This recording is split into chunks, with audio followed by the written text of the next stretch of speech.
Assalomu alaykum, hurmatli kuzatuvchilar, sog'misizlar, salomatmisizlar? Sizlarga bir maslahatni bermoqchiman, bir kerakli narsa. Biz bir adashdik, yerdimizda shunday bir kamchiligi bor ekan, buni biz bilmagan ekanmiz. Buni ham sizlarga ulashmoqchiman. Buni ko'rsatishdan maqsad mana yerda unday qarasalaringiz bir ajoyib yer. Mana hosillarimiz, tarvuzlarimiz yaxshi o'tib ko'rasizlarmi? Mana tarvuzlarimiz. Hammasi ajoyib, lekin boshqa palaklarimizga nisbatan bularning hosildorligi kichikligi sal kichkina qildi. Sababini biz bilish uchun mana hali bir umma suv quymadik-da. Ancha bo'ldi suv quymaganimizga. Yerda ahvolini qarang, ko'zi ko'rsatamizlar. Qarangizlar. O'rta pushtani o'rtasini kovlaymiz. Mana bitta bel oldik. Ko'rlaringizmi? Mana ikkinchi belni olyapmiz. Ikkinchi belni olyapmiz.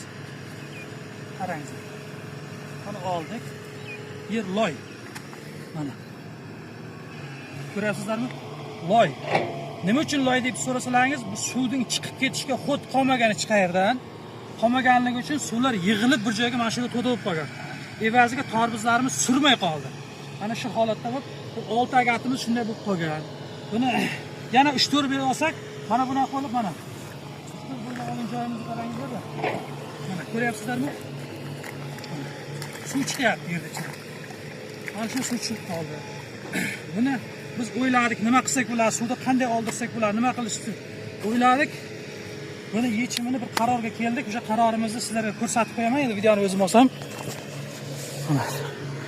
Mana shunday bo'lib suvlamaganimizga ancha bo'lgan. Tarvuzlarimiz mana hosildorlari yaxshi, lekin surmay qoldi. Sababi yerda namgarchilik